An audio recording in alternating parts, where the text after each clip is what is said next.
Yeah, Harry, over there instead. Put a little. All right, it's what's called the Public Safety and General Government Meeting of order. Today we have with us Rennie Scott Childers, alderperson, Rennie Scott Childers, alderperson Drew Andrews, Jeannie Edwards, Michelle Hirsch, Sarah Pasty, and Michael are here as guests. I'm Michael filling in for. I know what. Okay. Put you on that. You get to vote.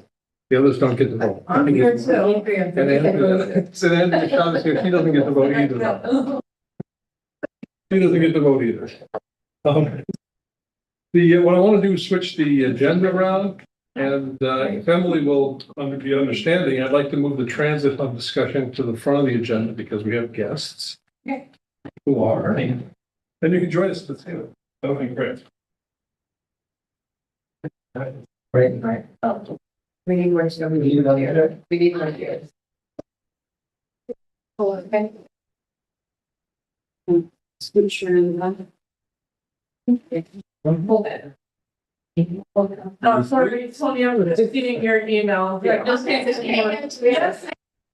One. I figured I'd find it.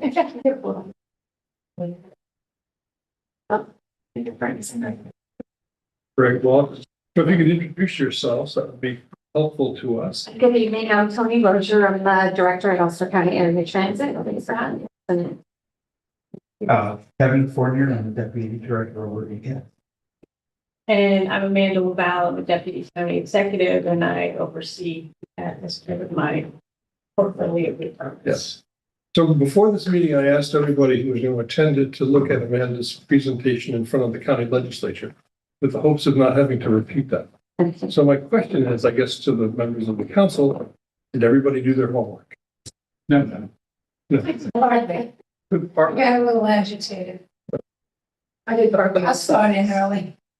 Do we need to go over it again, or can we dive right in?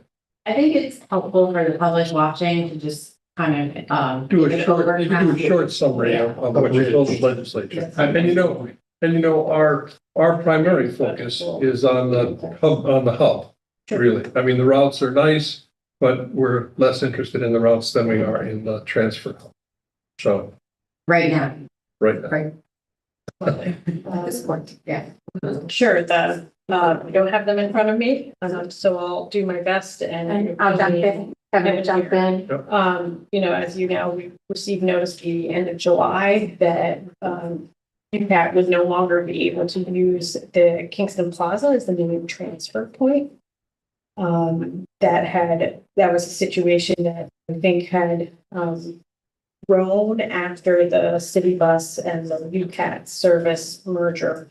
Before that merger, there was very good, UCAT didn't actually serve the city of Kingston. It was how the arrangement worked.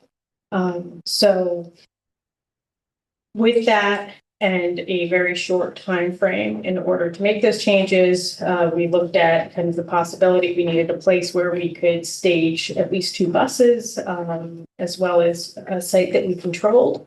And that's where we went to county-owned property of Development Court, which is truly the only other place in even this proximity that we have the physical space to bring buses in and out. So that caused UCAT to do a series of schedule adjustments because previously that was only being served by the KS bus, and KS stands for Kingston Solid Bus. At that time, also, there were several other route changes that were made beyond Kingston, which have been the source of other kind of discussion and dialogue back and forth with New Paltz, with Ellenville, but that is not, particularly germane to the point here. The city of Kingston routes have changed some. Not again really impacting the service in the city of Kingston. The yellow route was adjusted. The blue route is pretty much the same. I brought a map to share with folks here that is specific to kind of the heart of the city of Kingston, so you can see the route coverage. And we can pass those along, so it's actually quite helpful. Through the scheduling activity, and you'll see this on this route map, there is still very good coverage throughout Kingston. People can still, access the bus at various stops. The bus still services the plaza.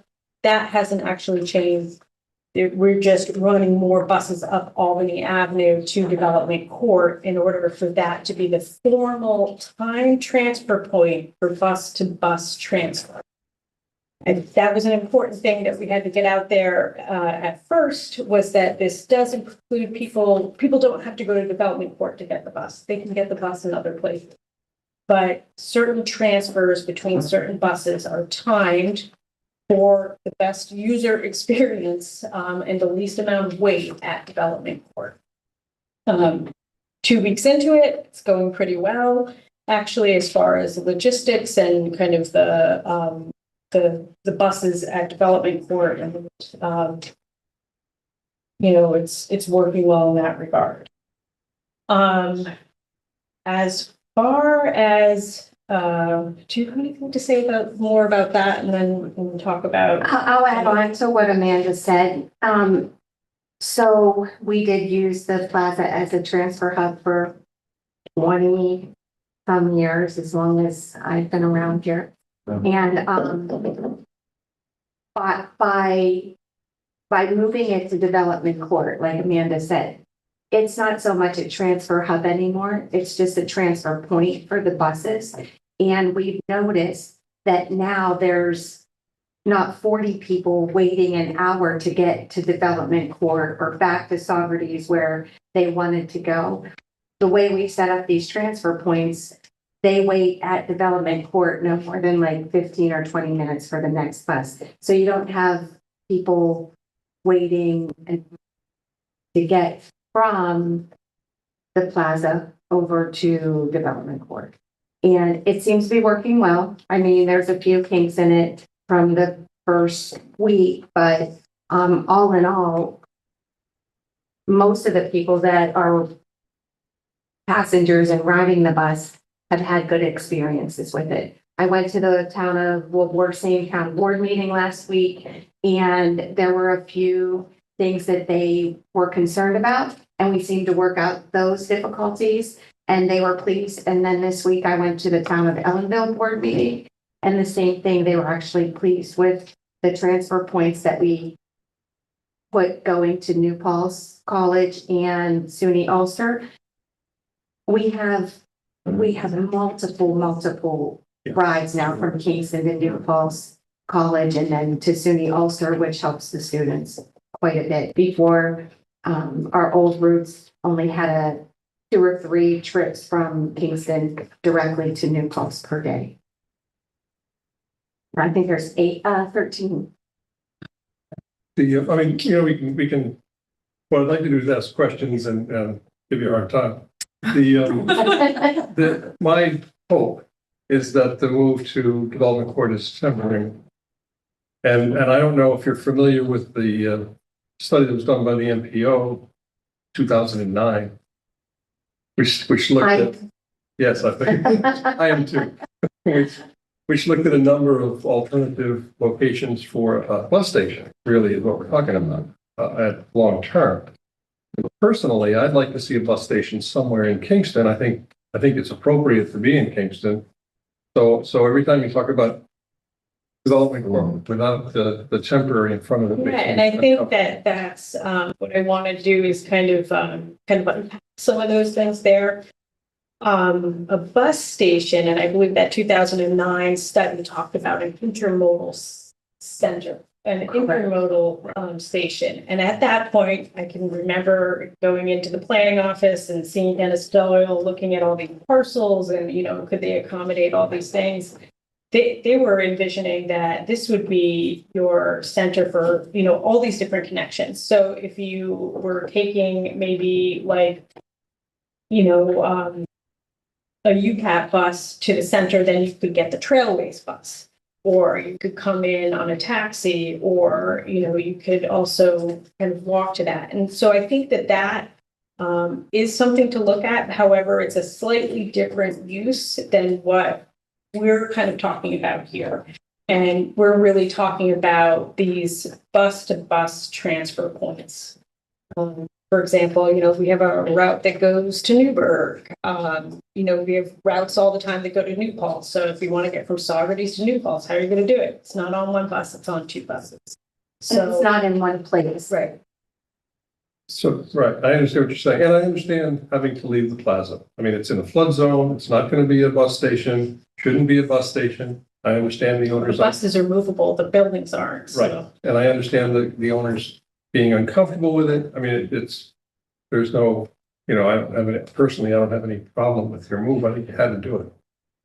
But I'd like to know I'd like to somehow think that the transportation center is dead. So we do have an ongoing study right now with a route optimization study. So that study has been going on for, I have this in my notes, but at least a year.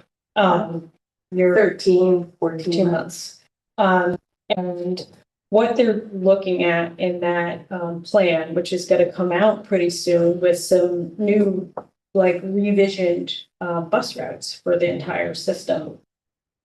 They're looking at transit nodes, so it's not so much a hub and spoke system, but looking at routes that connect people where they need to go with hopefully less transfers. And then having the, various nodes in the system as the transfer points. We already have one at SUNY Ulster. There's also some nodes. Garden Drive's actually one also. Yeah. They come in from the train station, and prior to this change, our yellow bus served Port Ewan and Kingston, and it did back in city bus days too. So now that KPL bus that serves the train station will serve Port Ewan. And there's also a transfer point at Garrigan Drive that they can either go down to the plaza or go out to Development Court to catch that bus that's going to go to Ellenville or Venetia or somewhere like that. And SUNY Ulster is one that's connecting Allenville, New Paltz via Cottage Hill, and Kingston. So at a slightly more distributed system is kind of where we are with the route optimization. I know it's too early to answer this question. Have you seen any change in ridership as a result of these activities? We did. We saw a decline probably of about 250 passengers the first week. But we're still, I mean, it's 2 weeks old, it's not so. It's not too, we did it at the end of the week and then compared to the same time last year. It was down about 250 passengers, which You can't tell. I think that that's fair with the way that the routes changed. And before we were running service from the Kingston Inn to the plaza every 15 or 20 minutes.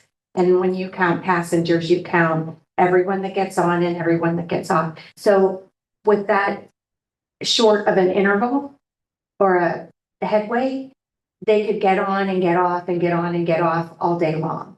So I think that may have been a big contributor to why that the passenger count was lower.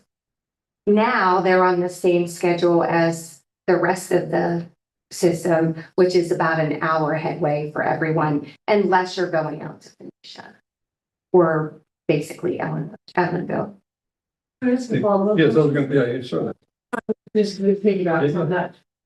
With the 200 or so people who didn't take the bus out, have you heard from, I know you've heard from people. But have you? Not from passengers. Letters and say, no, yeah, you haven't heard from them, like, this is why I can't do it anymore? Or? So when we get those complaints in and we set up a telephone line to have the complaints come in, it comes to my Questions. his email. If they, questions and complaints, we've tried to help everybody and help them figure out the schedule. So I have to say, there were probably 2 people that I heard from that could not use our service to get where they wanted to go now. And one was from Newburgh, and they run Orange Transit down there, and Orange Transit didn't start early enough for them. And Orange Transit charges. So I think that was one of their issues for taking our bus versus their Orange Transit bus, because Orange Transit goes exactly the same route as we did. Is there, go ahead. I'm sorry, Michael has a question. Go, Michael. So this change to the nodes and the change to development court. The advantage of the plaza was that people had somewhere to go inside if it was raining or if it was, 10 degrees out. What's gonna happen in the winter? And for this, are people gonna be in DSS? Well, and then what, if we wanna switch to a nodes, we only got The wait one. times aren't that long. That's At the plaza, they were waiting. So say you want to go to Allenville, right? And Allenville bus came into Kingston and you're waiting to get back. They would have to wait for that entire trip. You have almost a 2-hour trip. But now if somebody in Allenville is going to Walmart, they would just go as far as the college and that e-bus goes back. So now instead of a 2-hour wait, they can actually do whatever they want in a 30-minute period. So they don't have to come the entire length of the route to get the entire way back. And So we're so, hoping there's and less time. I think the other consideration is that, we are gonna improve the structure that is existing at Development Court. The bus shelter, there's one to the left side of the main door. It's the smaller size right now. It should be a bigger size, so we're in the middle of procuring that. The public area at social services or in that building, they're public areas. So if folks do want to enter those areas, that is something that we can't say, oh, you're waiting for the bus, you have to be outside, versus somebody who's coming in to ask questions or, seek help, that is allowed inside. It's a public building.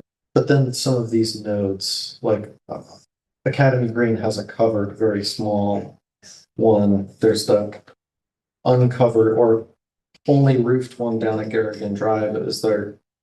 Are you guys gonna help us with the cost of putting Yeah, well, nodes? Is there funds through the county for there's that? definitely funding for structures, once we decide where and what, and working with the city. So there's definitely capital funds for structures. That's not really a problem. The other hope is that the schedules are tighter so that folks aren't waiting that same amount of time. And this is where, we've been working with this consultant. They have a lot of different software packages where you're starting to try to do all this configuration and timing. And then Tony and her team have to go out and actually run buses on the routes that they've kind of conceptually put together and use Google to come up with times to see if they actually perform similar to the route study. But again, looking for those routes that serve, hopefully get more people to their ultimate destination without having to transfer in the first place. And then as we look at transfers, reducing the amount of time that folks are sitting there waiting. And what the new routes will do is, I think they're proposing to have multiple buses on the same route. So they would have one bus going one way and one coming the other. So that would eliminate the wait times too, and the transfers. So just when you're doing your own route planning, you're doing your route study yourself or you have a consultant? No, it's Force. Do you have a timeline of when that study is going to be complete and then how long it would take for you to actually make it happen? So the plan is for there to be another public meeting for the route optimization plan in October, along with some draft conceptual routes for public feedback on different system routes. Then the implementation is another interesting there's a lot of different scenarios that Foursquare is going through. We're looking at, one of the comments that's been received is like, well, it'd be great to get half-hour headways on Broadway instead of hour headways. Okay, what does that look like? How many buses do we need to run? How many buses do we need to have? How many bus drivers do we need to have? How many buses do we need to run? What are the miles and the operational costs associated with that? As you might be aware, there was an increase in, the county occupancy tax this past year with a set aside for transit within that kind of additional tax level. So using that working estimate of a budget, that's what we're using currently for scenario planning. We have a baseline condition, which is the same kind of hours and miles that we're doing now. And then we have another scenario that might, decrease those headways on Broadway, et cetera. And that one kind of pushes out the budget. Those take 1 to 3 years is the planned implementation, because there's capital, there's employees. So it's a significant demand on UCAT. Michelle? Oh, did you answer your question? No, not yet. Okay, Michelle and Michael. So when you speak of route optimization, will that add routes? Like, I represent Wilbur. We have no bus. It left there, it's not a safe place to walk. We don't have a lot of sidewalks. The land, it's all constrained. That's why it was its own little village at one point. So, people there feel very cut off, and they've been advocating to have busing return to Wilbur. So That's a hard. That was the old Yeah. city bus C route that serviced Golden Hill. Do you know where they live on Wilbur? in the Wilbur neighborhood, it's down there. So in the big picture, when the route optimization consultants came in, they took all the data from UCAT, about where people get on, get off the bus. And then they used a lot of demographic and social data and economic data to come up with something called the propensity to use transit. So at the system level, we have to look at, okay, where are the people who are more likely to need and to use transit, and where are we using this route system to get as many of those folks as we can? So that's the big system perspective, Right. which sometimes is, unfortunately, there's neighborhoods and areas that don't kind of bubble to the top. And looking at who's propensity to use transit. Right, and when you look at that snapshot, it changes because our population keeps changing and so many people keep moving in and out, so. I'll see if the next public presentation has some kind of Okay. background on that. We'll have more people who maybe haven't been following play by play the route optimization plan. Okay, thank you. Michael? So folks can still flag the bus down, right? Or is that only on rural routes? So UCAT is a flag the bus service. The only place we discourage it and don't allow it is down Broadway, because we were finding that passengers were flagging it in between parked cars. So now what we do is almost every corner we stop, so they can get that bus on the corner. If they're on the corner and they're like, oh, they wave, we'll pick them up in those bus stops that are designated as a bus stop. But as far as flagging the bus down Broadway, no, the rest of the system is basically flag system. So somebody on Albany Avenue who couldn't make it. Yes. couldn't walk to development court can flag down Anywhere a bus on Albany. that's safe. Like Yeah. some people are asking to get picked up on the hump now. So we'll do it before or after, or they can get it at Wilwick Gardens or across the street from Wilwick Gardens. They could get it anywhere along Albany Avenue. I'm just Go ahead. Go ahead. Okay, so I really, the movie or the tape that I seen, I wasn't too thrilled because I know that Ward 4 by Academy Green, I was more worried about the quality of life and public safety than anything else. For this past 2 weeks, I've been watching pretty closely, and there hasn't been that many people in the stops, the cubbies at all, because the buses have been on a routine and they have been moving pretty through Midtown. Just knowing that I'm so happy it's a development court, because I said they're also, and they have sheriffs there. Mine is more about, my personal is more about the public safety and the goings on from what was going on at the plaza to what is different up there in this big change. And the plaza now, if you do go down there, Yeah, it's only minutes that. and I've noticed that one day I was down there before this change, there were probably 40 people. So now the most that I've seen is about 17. Yeah. And Kevin spent a week at development court, and we had other staff down at the plaza. I went down in the mornings and out to development court, and there is a significant drop in the wait times because now you have the KS bus coming into development court, and then it's going to the plaza while the next KS bus is coming from the plaza to development court. And I think it's working well. And it helps us, along with everything else, that we were short drivers. This eliminated the need for a few drivers. Some of our routes are now 8 hours.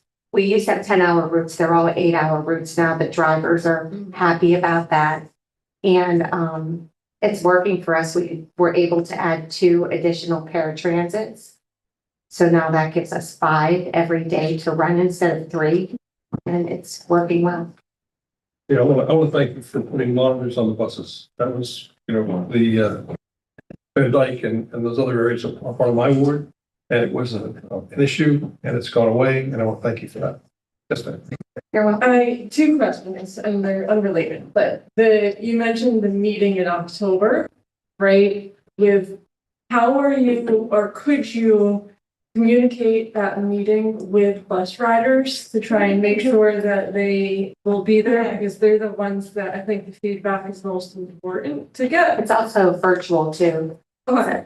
In the past, there was a rider survey that was part of that, that plan. There were We've had a couple public meetings and hard copy surveys on the buses. There were flyers on the buses. That's, that is our audience. So. Okay, and you feel like you're getting, I mean, you can't force people to come, but we had a lot of feedback on those surveys for the route optimization from study. the actual bus riders. 800 What? respondents. It was Wow. actually very robust. And some of it was good. And then my second question, I'm not sure how to word this, so I may fumble a little bit, but with this new plan, and then also thinking ahead, obviously it'll be a year to 3 years, the new plan, is the goal to get to the 30-minute, like max wait time? I mean, because I know that's in the past, we've talked about that being the goal. That's one scenario that was kind of like, okay, what would it take to get there? So until we go through this next stage of kind of vetting the routes, I don't think we'll have like a definite of like, okay, we are going to, change all these routes and then we're gonna, increase the frequency on this route. I mean, it would be great on some of those higher travel times, but that's a particularly tough one because you need another bus and another bus driver. So it's a big capital investment. But so I don't think we've committed to anything, but that's absolutely one of the scenarios because it was feedback that we were receiving that we've vetted. So that should be part of the analysis as well. Was that feedback just from the city of Kingston from years ago, or feedback from just riders? Yeah. When the route optimization study started. Oh, thank you. Michelle? So I'm just curious, you said that people are the bus riders are allowed in the buildings, but there's porta potties outside? Okay, so There is are that, hours before and after, the building. The building is open to the public from Okay. 8:30 AM to, 5. Okay, so like for after hours or so. Or, and if folks, for the social services, there's 2 entrances. For the social service entrance, you have to go through security. Folks may not want to do that. Okay, So that's kind of the way of having an option for Okay. them that doesn't kind of put them through, the, and they're in the disability, right? It's like the handicap spots, or are they? I saw that they were there in the beginning and I'm just. They are, so, they need it to be, I think, close and usable for folks and not like in some far reach of a parking lot corner, because I don't think that's very, need to be close for people to use Right. it. However, that, we just ran the numbers on it, we're changing some parking around in that lot. When you look at the lot kind of globally, if you look at the number of spaces that we have, we're required to have 9 handicap parking spaces. Even with taking those out, we have 22. And we're actually looking at designating additional parking for folks visiting veteran services and Office for the Aging close to the building for anybody. We don't have to have a handicapped, It's 22 just for the DSS side or for also the family flip side? okay. So we're trying to balance that with, we've had some other kind of conversations about who uses the building. We should make actually the parking, easier for all of our seniors and our veterans closer to the building. And that will really be within the same distance as some of the handicap spots. Thank you. Are you planning on putting bathrooms out there? Or are you just gonna Nowhere. keep them potty? Yeah. Yeah, the porta potties. Are you planning on maybe putting a bathroom out there? So right now, because we're not just viewing this as like a full long-term solution, we have the portalets. We were kind of needing to move quickly. And again, it's so folks have an option when the building's closed, folks have an option if they don't want to go inside for any reason. So that's why they're there. So we can assume this is still a temporary move, which I'm pleased about. Anyway, yes, Fred. I just have a kind of general question. If the plaza became available again, would you want to go back to doing that, or are you thinking that the current system is working better on the merits? I think we're using the plaza right now like we do with the mall. We're bringing people there to shop, not having it as a hub. And I think it's working well like this. I don't think we would need the plaza to be a transfer hub, but right now, like we have a mall loop and it hits all of the different stores out in the town of Ulster. And this isn't far from it. We're taking everybody to the plaza. We're just not waiting there for them. They're not waiting for us. And we do have 2 buses that go down there. 2 routes that go down. Quick question, the bus drivers have discernment when you said downtown, Garrigan Drive, around that area. They don't stop. They won't stop to allow someone in. They're waiting down, right?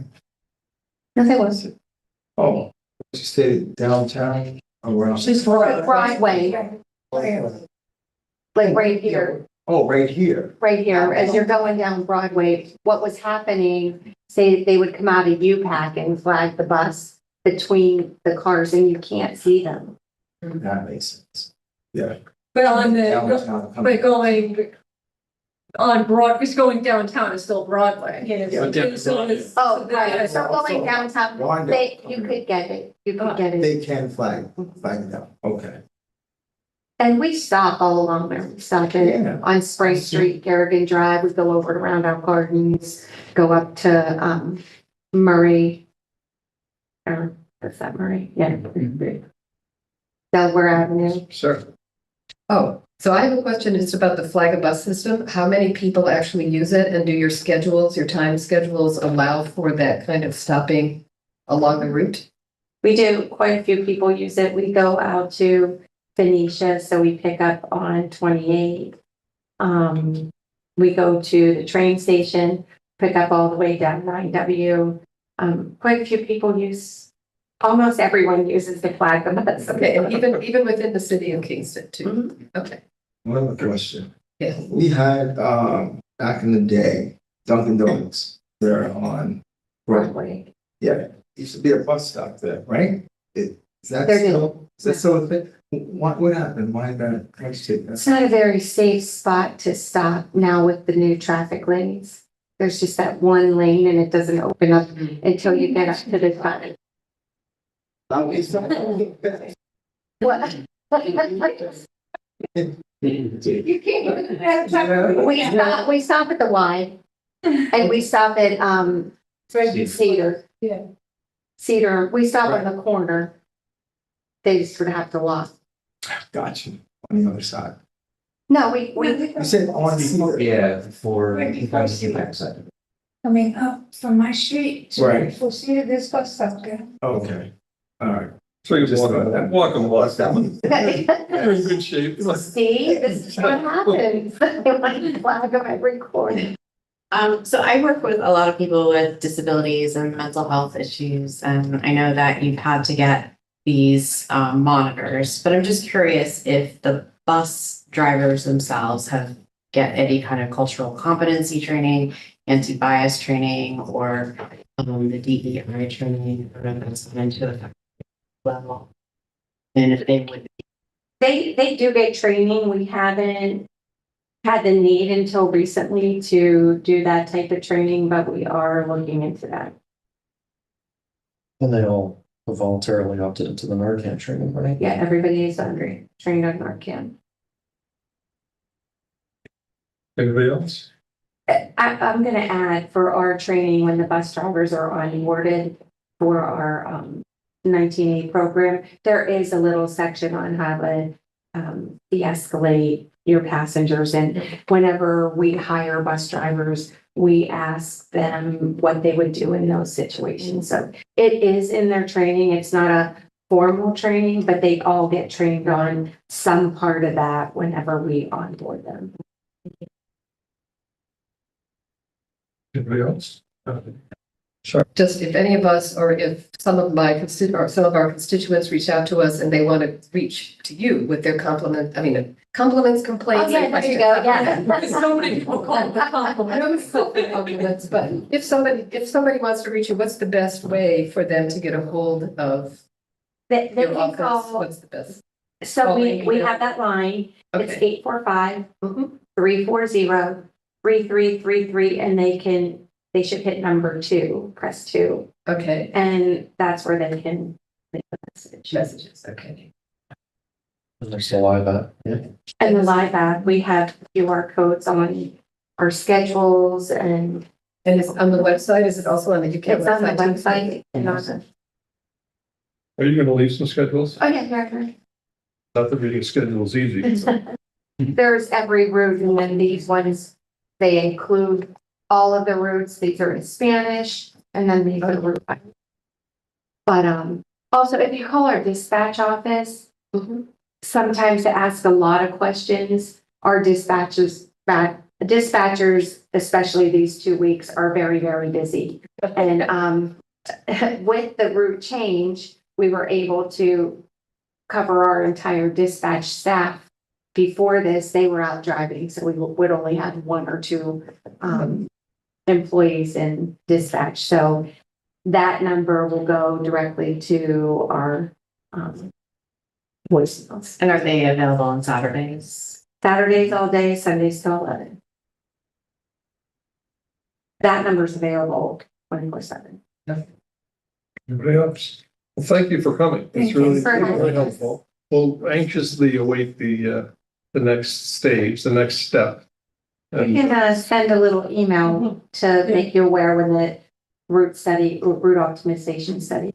yeah, That'd be great. that'd be really useful. Yeah, We don't know a date exactly. we'll look forward to it. Kevin, thank you for being here. Well, I didn't let you. Yeah. Oh, but Breaking where- revenue. Okay. one last question, where will the meeting be held? Probation.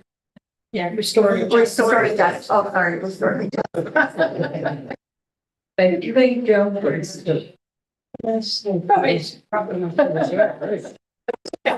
Emily, Emily, you leave, right? Oh, yeah, no, I just wanted to point out, we go. But I think it's 2 weeks in, going to the next day. Domain, the right in property. Right in the- it was near. We have money cash on this. Thank you for the call. That's what I'm saying. I know. Turn the status quo in. I like it. And if you three of us show up to the report, and what was the first of the budget? Oh, it's about- Yeah. I can come in.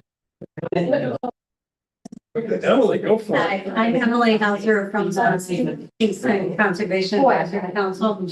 And so I'm here just to report on, you know, what we've been doing. And I guess thank you, didn't have a meeting in last month, right? So anyway, we're, you know, moving along just smoothly. I did want to tell you that we have developed a plant guide, and I wanted, when I printed it, apparently I didn't print the title page. But we have one of our members gathered up all the native plants, so alternatives to non-natives. And the idea is to reach out to anyone, but also this would be something that the planning department can give to the to applicants, because because of the form-based code, and I know Tony knows it better than me, so I'm just gonna mumble here, but anyway, you have to put a landscaping plan in, and it suggests native plants. So we wanted to do something, so these are the first 2 pages, it's like 20 pages or something. And it uses books and websites and various books. And then we continue to follow the planning process and, you know, what's coming up on the planning board. No large developments or anything, so we really haven't done too much lately. We also are trying to get people to be more aware of us, so we're working more on upgrading our website and social media. And we're also working on kind of prioritizing what we've, you know, what we're going to be working on and what our passions are and our interests and what are the needs. So we're doing more of that. And one of those things is that the form-based code never mentions large solar arrays. And that was pointed out by a study by an independent group. And so we're gonna suggest some wording for the form-based code review committee, so that we can address that, because it was kind of important. And then the thing that I'm really busy with is that the New York State Association of Conservation Commissions, we've been planning a meeting here in Ulster County for almost a year. It is October 23rd, 24th, with a field day on the 25th. It's going to be right here at the Best Western, and we have tracks on circularity, which is the circular economy, which includes materials management, land use and open space, which includes like wetland regulations and community preservation funds. So Kingston will be highlighted there, and then energy transition. So beyond just the regular solar and stuff, but agrivoltaics and hydrogen and battery technology and so on. So you're welcome. So also, again, I did print everything out. So there's all sorts of information on the website, which is nysacc.net. And you can go to the field trips on Saturday, even if you don't want to go to the event on Friday. But anyway, we also want you to know that that's happening in your city. And so here's the sorry. Here's the program. And so check it out. And are there any questions? Is the site guide that you're talking about, which sounds fabulous, is that on your website? So if people. I think there might be, I'm not sure we got it up yet. But it will be on it. Yeah, it will be. Yeah. Excellent. Yes. I just want to thank you for your help on the resolution opposing the practical gas pipeline. Yes. It ended up going to laws and rules, not coming here. Oh, So I just want to let you know that it was taken up last week, but Food and Water Watch was unable to come. They came at the last minute, so we tabled it. mm, And it'll be going back to laws and rules on the October 15th, if you would like. okay, all right. Isn't that the holiday? And it's When's Columbus Day? Wednesday. Columbus. Speaking of Indigenous Peoples' Day. Yes, True. okay, that's the Thursday. Where's that? NYCC.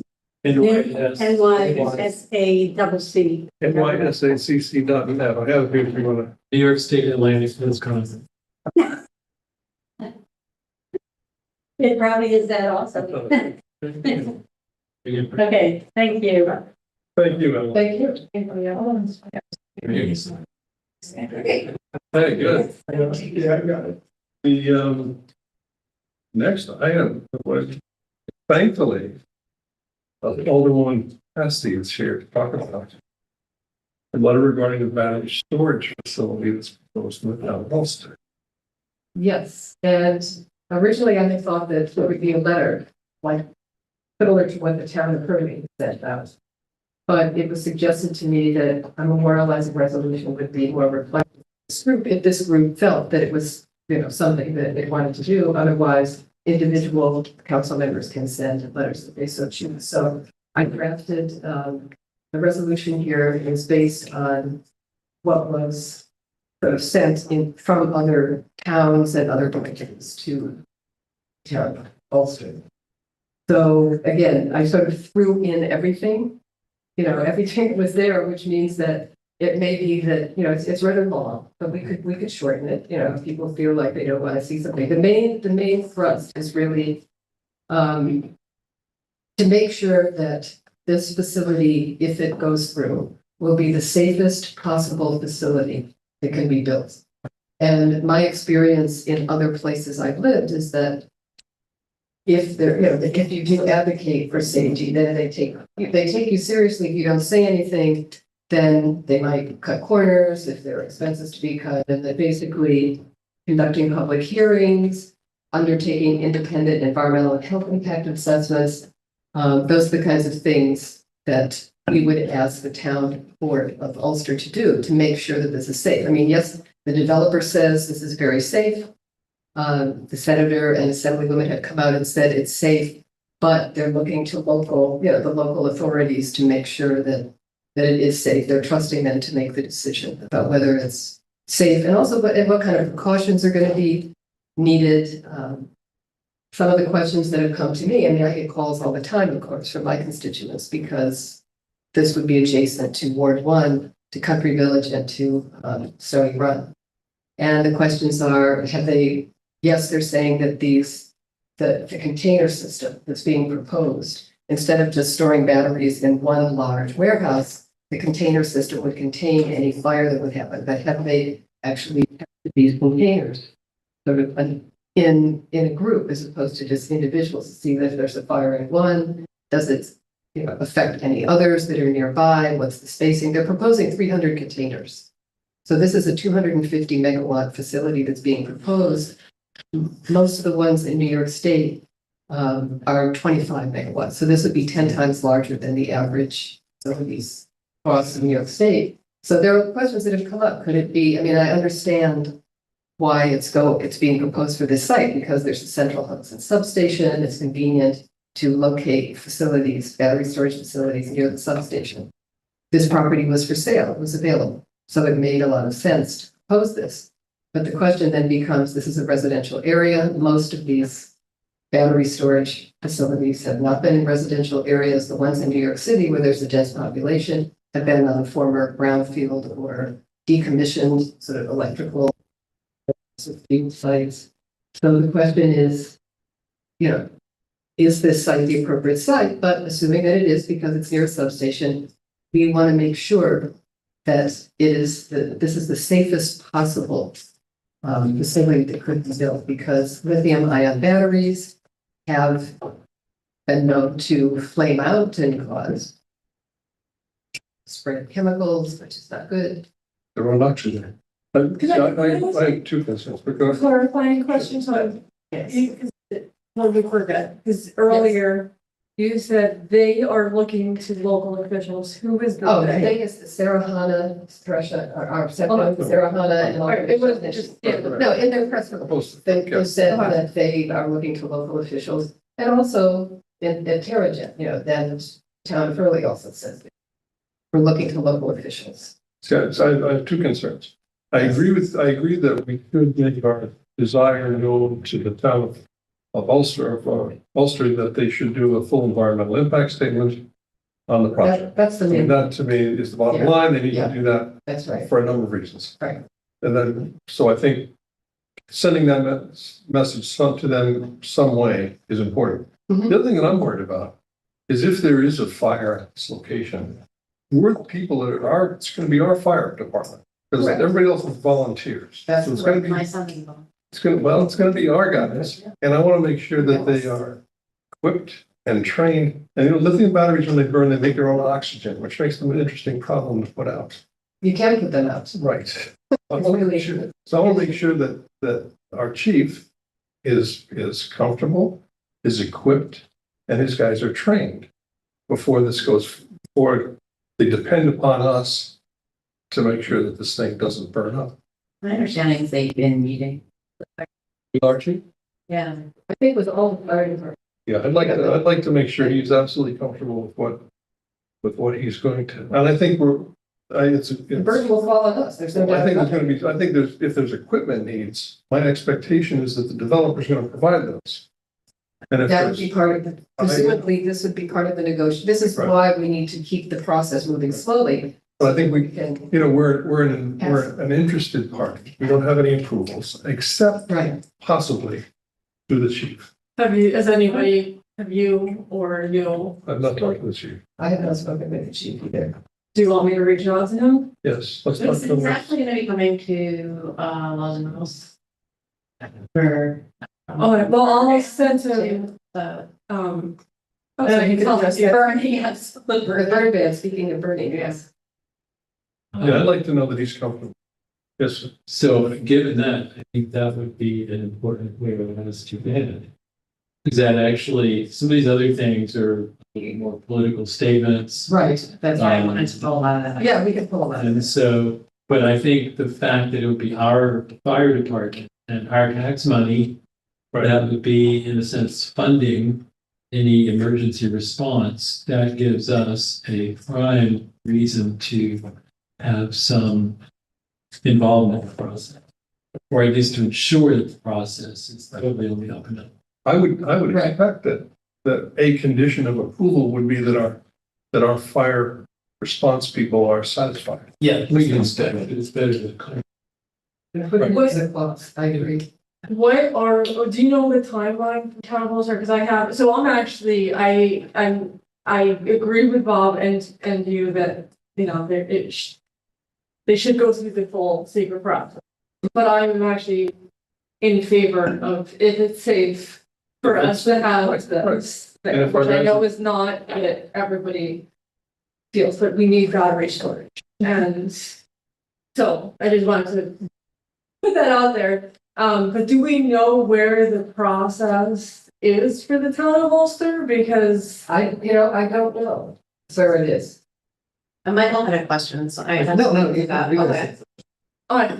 yeah, no, just because, we're talking about this, but, there are timelines for secret that they have to Well, meet. So I don't know if it's I understand beyond. they've declared themselves lead agency. They have declared, that's right. That's Now, what we are. now, the next step would be for them to hire someone who could prepare the environmental impact statement. Right. I assume they're going to use their contract planners to manage it, which, Probably. I would have preferred to have someone who has greater experience in these things. But, the process can be managed certainly by a planning company, And then they have to document, they have to review the document, it has to be circulated, they have to have public hearings. Mhm. You know, they are some time away from Oh, yeah. getting the secret determination. And then they have to get their other. You know, right, yes, Michael. So I agree with Andrew. I think that these, battery storage facilities are a requirement for us to meet our climate goals. And I think it's also, you know, we as the city of Kingston have really pushed for climate legislation and for sustainability initiatives. You know, as Michelle and Emily talked about, we have this fracked gas opposition memorializing resolution, and part of opposing those is building this infrastructure that's required for us to meet our climate goals. I have an issue with the whereas about the potential risks. I think these potential risks are also a potential risk of having a throughway run through the city or having a CSX line run through the city. I just think there's a lot of NIMBYism happening regarding this project that we wouldn't be having this discussion if it was happening in Newburgh. But they have a fire department. Right, no. But I think the concern about the fire department is entirely legitimate. Terrigen should be ensuring that our fire department is trained to do that, and that's something I'm 100% behind. But I think that this facility is required, and I am confident in their safety design systems and in New York State to do its due diligence. Sure. Yeah, so I just want to say thank you to Sarah for pulling it together. I know that a lot of the information was just taken, you know, from lots of letters, different things, but I would feel more comfortable if the more scientific stuff that we cannot speak on and we don't know if it's political or, you know, where that's coming from. If we just kept to the basics, the law and our fire department. right? Well, you know, if we're gonna take a position about our fire department, which I think we should, Yeah. you know, how do we do that? So is memorializing resolution a way to do that? Or is it more better to pull Ulster in and say, listen, you know, it's our fire department, let's talk about that? You know, how do we do this?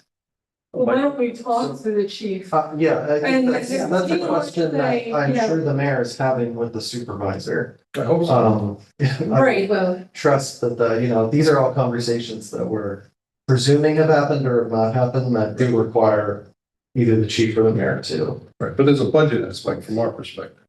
Yeah, of course. essentially, yeah. Yeah. So I'll reach out to him, you know, within the next day or two and he's always good about responding quickly, so we should be able to get the answer. That's what they do. Yeah.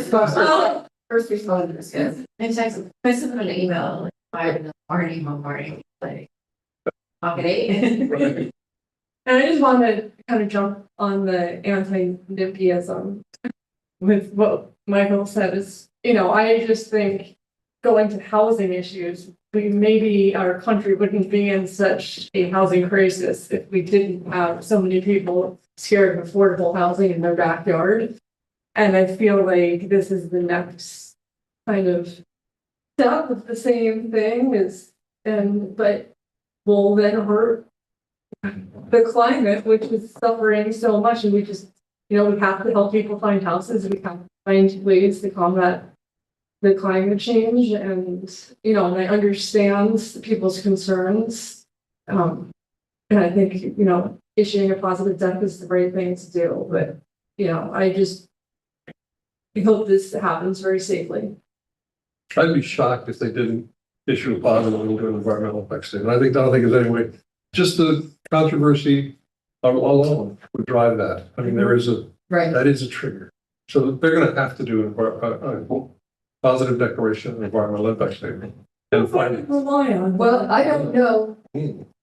The town of Ulster is very eager to see this happen. Well, I Right. mean, there's a lot of money in it for them. Right. Because it's in their town. Yeah, so I think what I'm hearing, you know, also from the town of Hurley is the town of Hurley and Kingston are on either side. Right. Of this little strip of the town of Ulster that runs along this corridor. So our residents are taking the risk and the burden because it's a fire departments, from police, Yeah, from, you know, we're I'm taking not- risks, and so we need to, you know, I'm not, see that we're getting some community benefits out of it. yes, I'm not at all confident that a volunteer fire department could handle this. And I'm not either. I think they're also having trouble getting volunteers. And the equipment and. What? Not Ulster Roads. Not Ulster Hose, but I think Hurley's saying like, you know, it's like you can't, this can't count us. Can't count it. No, and the other, you know, and the other thing is, you know, does it really need to be this big? You know, the question is, this is a huge, this would fill 15 acres.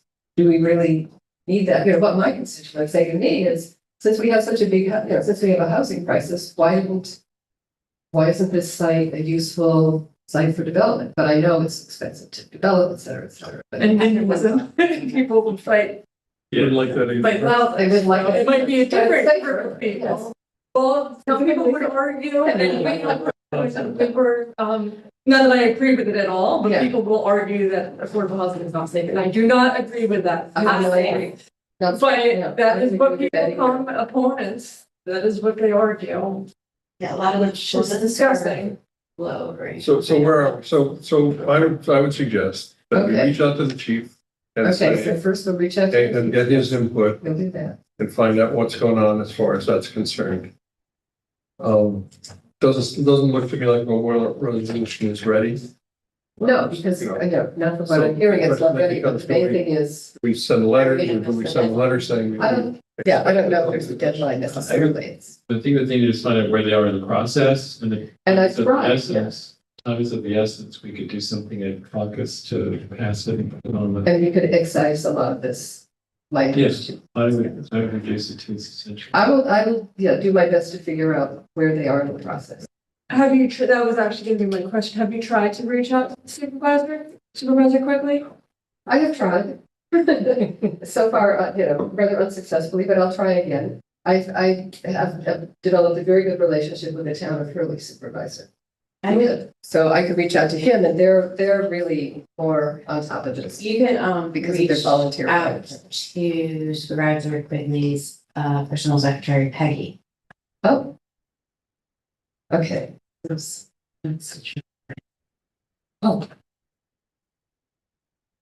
Okay, So I'll so do that. we'll wait for input from experts Yes, and where they are in the process.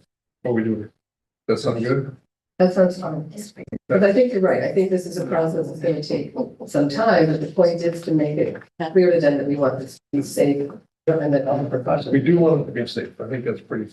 Yeah, I think Yeah. a lot of that. Inflammatory. Well, if you would like, if you would like to go in and, yes, do some excisions, that would be great. All right, we have two other Yes. items on the agenda. We have a handicap sign request and a resolution to rename or to make the resolution consistent with the signing that exists. Is that a correct statement about your? About Marlena? Yes. No, there is, Okay. what happened was signage was put in that said no parking. Right. So it didn't have any hours, any dates. Okay. Because at one point, there had been anyway, it's gone through a process, let's put it that way, of what would work best. And in the end, it's talking to the residents and also to the school resource officer. What everyone has said is, why don't the signs on this part of Marlena just say the same thing that the signs on the other side of Marlena, or the other end of Marlena, which is no parking or standing, 7 a.m. Monday through Friday, 7 a.m. to 4 p.m., which is school hours, which is when it is a mess, total traffic mess. So, but those are the times when it is, so just replacing the no parking sign would be doing something, is all that needs to be done. So I have a draft committee report that says revision of the resolution 24 of 2025 to replace no parking or standing Monday through Friday, 7 a.m. to 4 p.m. Correct. The no parking signs on Marlena between Voorhees and Did the older resolution say exactly where? Because you might want to just, Resolution 24, did that say what the limits? because I will go back and Tell me look. the- do it right now, let's just put it on this, but. Okay. I mean, you don't want to think about it, but it's I not, think it was, just think it was exactly that what you stretch. said. Tell me the limits. So on Marlena On Avenue, Marlena Avenue between Voorhees and Boulder. Voorhees, how do you spell it? O-O-R-H-E-E-S. HB, what? Yes. That's, It's like, it's a Dutch. Yeah. Company, Dutch. And- and what's the other limit? So it's essentially, it's a lot stretch. I just, like, might go get more information on the resolutions, because if it's Okay, not. so now it says no parking for standings, Monday through Friday, 7 a.m. to 4 p.m. between Voorhees and Baltimore. Yes. Okay. So do I have a motion? Second, Yes, sir. Okay, yes. any discussion? All in favor? Great. It's been discussed for a long time on that, on their limit. We are so disgusted with it. I so glad I don't. don't have to go there. Okay, here we go. That's all right. Okay, we have another one. We have a second one. Don't panic. We have one more. This is to install handicap parking signs at 103 O'Neill Street. Do I have a motion? Motion. Second. Any discussion? Get her going. Thank you. Anybody? Oh, yes, ma'am. Can I say something? There's a I've second. been noticing, no right hand turn signs. Wait, let's hold this. Then we can Okay. talk about that. Okay, all in favor? Aye. Any opposed? Done. Okay, now, yes, ma'am. On Elmsworth, Downs and, right now, No right and I turns. don't remember that coming across our board. No right turns because, Do they have to or no? my The lights, Yeah, they have cameras. yeah. memory is that happened when they did the project because they didn't want people turning into the bike lane. Oh. Yeah, so they might have, So when they, sometimes what happens is they pass out of this council, and that would have passed before, actually, I think any of us were on the council. It was like almost 2 years. No, that was like 8 years ago. So they just And came so- up.